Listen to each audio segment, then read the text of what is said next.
Pernah nggak Anda perhatikan gitu ya, ada perusahaan yang awalnya punya tujuan mulia, tapi kok lama-lama kayak kehilangan arah. Rasanya ada yang hilang gitu dari semangat awalnya. Nah, kali ini kita mau coba gali lebih dalam nih sumber yang Anda berikan, khususnya bab 4, Keeper of the Cause, atau Sang Penjaga Visi. Kita bakal coba bongkar peran krusial seorang pemimpin, si penjaga visi ini, dalam menjaga tujuan jangka panjang organisasi. Kita lihat contoh nyata dari Walmart, terus gimana visi pendirinya itu sempat kayak memudar, dan kenapa ini penting buat Anda. Iya, tepat sekali.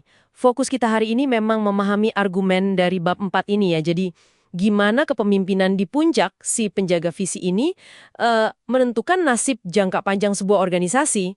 Apakah mereka tetap setia sama tujuan mulia awal atau malah kejebak dalam hitungan jangka pendek?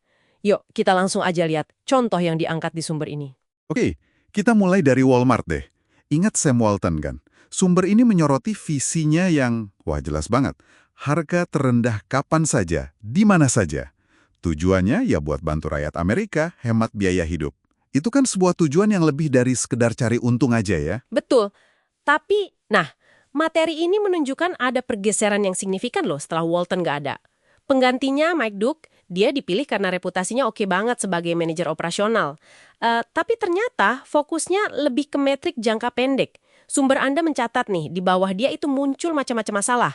Ada tuntutan hukum soal upah, diskriminasi, terus ada protes pekerja, penolakan dari komunitas, bahkan dugaan suap, sampai moral karyawan turun. Kayaknya visi awal Walton itu jadi agak kepinggir gitu, demi angka-angka kuartalan. Yang menarik nih, sumber ini juga mengutip pengumuman penggantinya Duke, si Doug McMillon. Pas dia diangkat, Macmillan itu memprioritaskan pemenuhan janji Walton ke pelanggan sebelum ngomongin nilai pemegang saham atau pertumbuhan bisnis. Urutannya persis kebalikan dari Duke. Ini kayak sinyal kuat gitu ya, mau coba balik lagi ke rel visi awalnya. Kisah Walmart ini kayaknya bukan cuma kejadian sekali aja ya. Ini mungkin gejala dari masalah yang lebih dalam soal gimana kita mendefinisikan pemimpin puncak itu. Nah, disinilah sumber Anda ini ngasih kritik yang cukup tajam soal sebutan Chief Executive Officer atau CEO. Menurut materi ini ya, sebutan itu tuh kayaknya kurang pas gitu, kurang menangkap tanggung jawab utama dalam apa yang disebut permainan tak terbatas atau infinite game. Maksudnya, permainan yang nggak ada garis finishnya, tujuannya ya untuk terus main dan berkembang, bukan cuma menang jangka pendek. Kata eksekutif itu kesannya fokusnya ke pelaksanaan rencana aja, yang seringnya ya jangka pendek. Wah, itu poin yang menarik banget dari sumbernya. Sebagai gantinya, mereka usulkan ide Chief Vision Officer atau CVO, sang penjaga visi utama. Ini inti dari bab 4 ini kan? Tugas utamanya bukan sekedar eksekusi, tapi menjaga dan memajukan visi jangka panjang. Mikirnya lebih jauh dari sekedar kuartal berikutnya. Mirip kayak analogi Jenderal Laurie Robinson yang dikutip sumber itu. Katanya pemimpin puncak harus lihat ke atas dan keluar.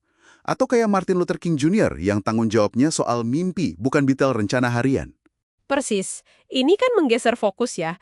Dari yang tadinya cuma operasional harian atau target finansial sesaat, jadi ke arah keberlanjutan tujuan mulia organisasi. Ini soal gimana caranya memastikan api visi itu tetap nyala dan relevan terus. Melintasi waktu jauh melampaui masa jabatan satu pemimpin aja. Dan pola pikir jangka pendek yang ngorbanin visi ini, kayak yang terjadi di Walmart eranya Duke itu, sayangnya kok nggak unik ya? Sumber Anda nunjukin pola yang mirip di pemimpin operasional hebat lainnya yang ngambil alih dari pendiri visioner. Misalnya Steve Ballmer di Microsoft setelah Bill Gates, terus John Sculley di Apple setelah Steve Jobs, ada Robert Nardelli di Home Depot, sama Kevin Rollins di Dell. Mereka semua kan manajer yang cakap ya. Tapi fokus ke angka dan persaingan jangka pendek itu seringkali malah ngerusak fondasi jangka panjangnya. Iya, pola yang diidentifikasi sumber ini cukup jelas sih.